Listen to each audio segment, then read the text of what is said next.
First off, Vice Admiral Neffinger regrets that he couldn't be here today, our Vice Commandant. He originally received the invitation and intended on being here, but quite frankly, I'm happy that he couldn't make it here today because that means I could. And it's wonderful to be here with so many colleagues and friends from so many other oil spill responses and preparedness activities. I come before you today as the Chief of Governmental and Public Affairs of the Coast Guard. But at heart, I'm a Coast Guard emergency responder and a brother in arms with all of you out in the audience today. So forgive me, I see 3 retired admirals in the audience. There are a couple of retired captains, and I think most of them I worked for at some point in the past. So for the academics in the room, I'm just viewing this as my defense of my doctoral dissertation. And so many good things have been mentioned and discussed here in the past 36 hours. What I'd like to do is, before we roll into the next set of panels looking forward, is to bookend a couple of key points that have been made already through the lens of the Coast Guard, and then look forward to your questions and answers. So there's no question that the fundamental underpinning of politics and policy during this started on the local level, where you have a situation of tremendous anxiety when those who are most impacted by this event feel utterly powerless to do anything. And those have consequences up through the elected officials that are there to represent them and have this compelling need to demonstrate grip, control, action, knowledge over the situation. And in this case, we had a situation where they were cut off in the knees in that endeavor.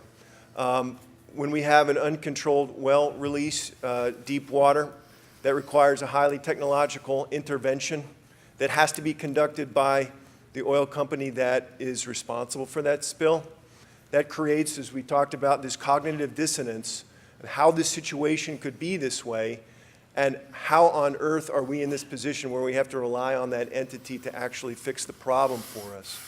So you set up this environment of protracted pain and powerlessness that then has all of these unintended consequences on the policy and political side of things.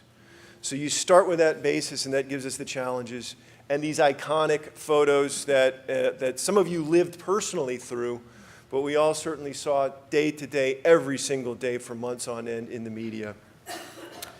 So what do we do about that? John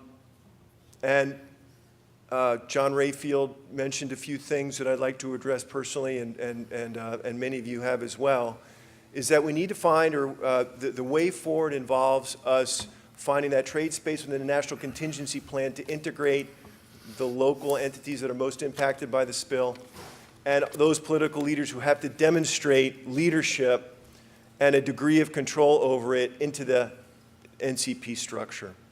And so I wanted to show you the before slide and the after slide, but before I show the after slide, if Admiral Allen is in the room, he laid down the gauntlet at the 2011 International Oil Spill Conference in Portland, Oregon, and he repeated again yesterday that he thinks that we need to go out and draw up area contingency plans for each of the Louisiana parishes and then get their individual parish presidents' signatures on that plan. And he said that to an audience of about 500 people in a big conference center, but there was one guy in that audience who was going to a job where he actually had the power to do that. That was me. I was heading on my way to be the sector commander of Sector New Orleans, so that was simply a challenge that I was not in a position to refuse. So the after photo is the 5 parish presidents, including President Nungesser, of those really tricky impacted parishes that really were the ones that were the most vocal, signing individual parish by parish geographic response plans that were then integrated into our overall revision of the Area Contingency Plan in New Orleans. In addition to this, my counterpart, Captain in Morgan City,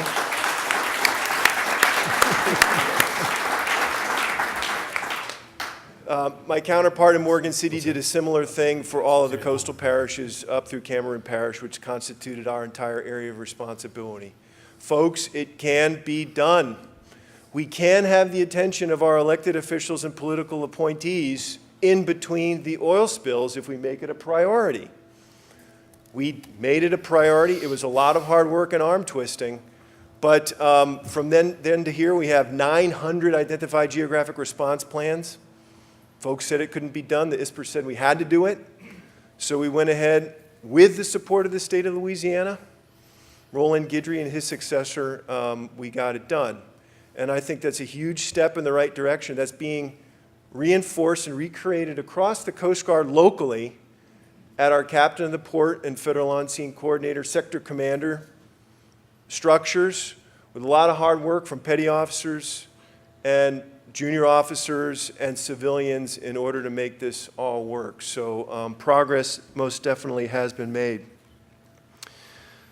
So then we look at the National Contingency Plan as a governing structure. Well, first and foremost, you have to examine the who's in charge question. And this comes up every single time we have a major event. And I've got to say that when it comes to oil spill response, because of the fundamental soundness of the Oil Pollution Act of 1990, the Clean Water Act, and so on, we've done that in a way that doesn't exist when we come to confront other problems within the government. Take Ebola, for example, whether it's the appointment of a czar to fill a gap that's been identified, and whether that czar is operational or merely policy is yet to be seen. Secretary Jay Johnson, last month, at the Center for International, CSIS, Center for International Studies, made an announcement that to advance border security in his campaign, he's creating 2 joint task forces, which for the first time puts a single DHS employee in charge of other DHS components for the eastern part of the United States and then the land borders to the west. That's a paradigm shift for DHS, and it speaks again to the question of who's in charge. So coming full circle, I would submit that the power in the Clean Water Act that gives a single individual, vested individual authority, is a very powerful thing. And to illustrate that, there was a brief point in time during this spill where we didn't have that. Admiral Allen was statutorily required to step down as commandant, take off his uniform, and he signed back on as a civilian. But when he did that, he lost those Clean Water Act 311 authorities that gave him the ability to direct and coordinate responsible parties and the overall response. So the lawyers did a lot of quick backroom work in order to get that redelegated to him, but there's a period of time where we suffered because we didn't have that.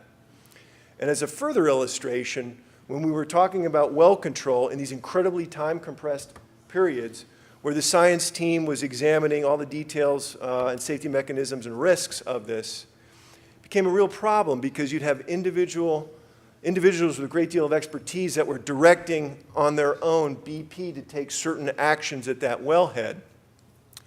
Folks, they didn't have the authority to do that. So on the fly, we created a system where we would have consultations with these individuals. We would then package up the entirety of their recommendations. That then came to me as the National Incident Commander's Chief of Staff.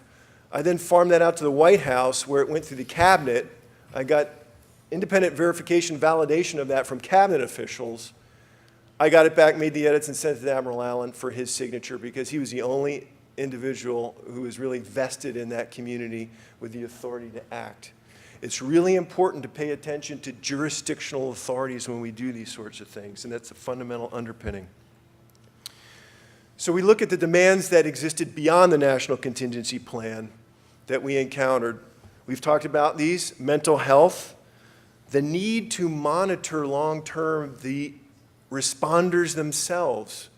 I was part of a commission after the World Trade Center incident to look at the unmet health needs there, and it was the same problem. You gotta get off the ground fast with a fundamental health monitoring program for workers who were potentially exposed during a response. That's part of it.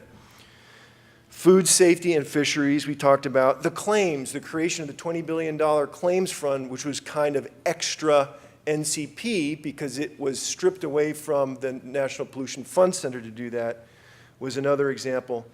Then the large-scale economic impacts and recoveries and how you address these. Folks, this was not in the NCP in terms of funding that's fundable under the Oil Spill Liability Trust Fund or by a responsible party.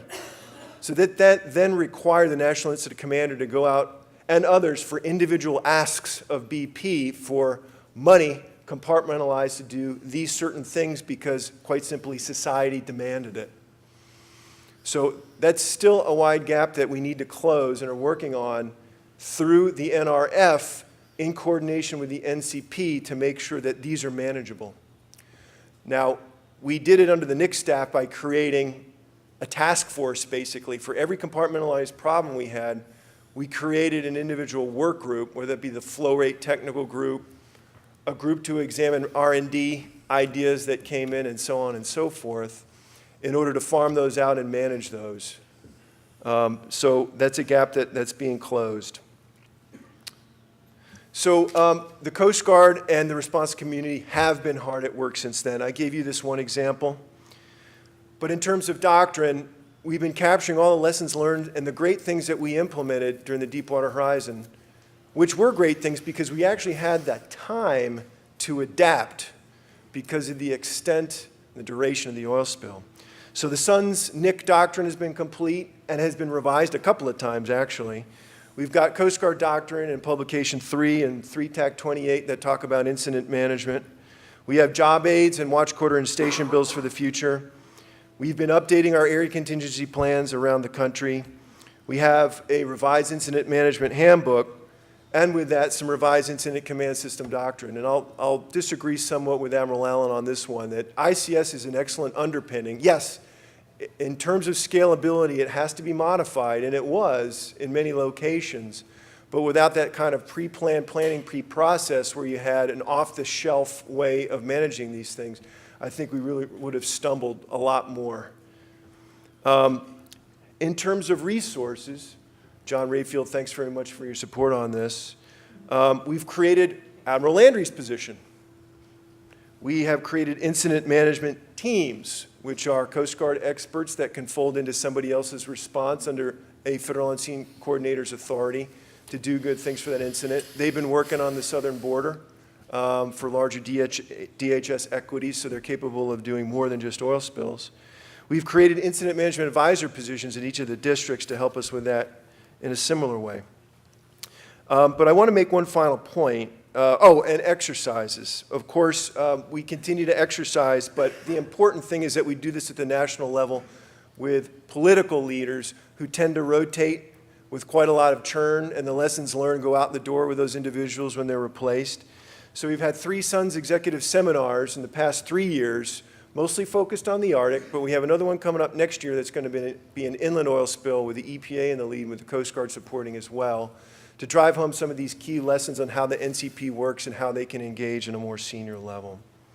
So I want to finish up with trust versus credibility. We've talked a lot about trust and credibility. I view this as you build the trust before the incident. It's a long-term relationship that needs to be built. And then you preserve the credibility when the incident occurs. And you do this by being consistent, honest and transparent, and then you have to deliver on your commitments. And I'll use an example. When we tend to lash out at our political leaders just as they lash out against us, I want to give you an illustration of where we might have fallen short. So flow rate became an issue. We've talked about that. We know we need to not release spill quantities early on in an incident until they can be fully validated. Berm building. Consistent reporting was a constant anathema because of the scale of this. And in any given time frame, we'd have different reports which would then combine to make it look like we weren't credible in the press and elsewhere. And then delivering on our commitments. Because of the sheer size and scale of this, logistics became an incredible challenge.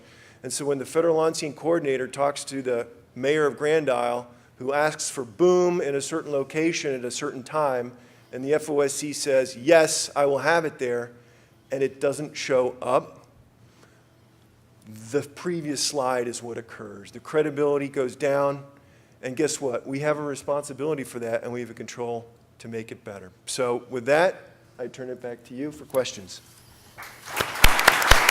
Thank you, Peter.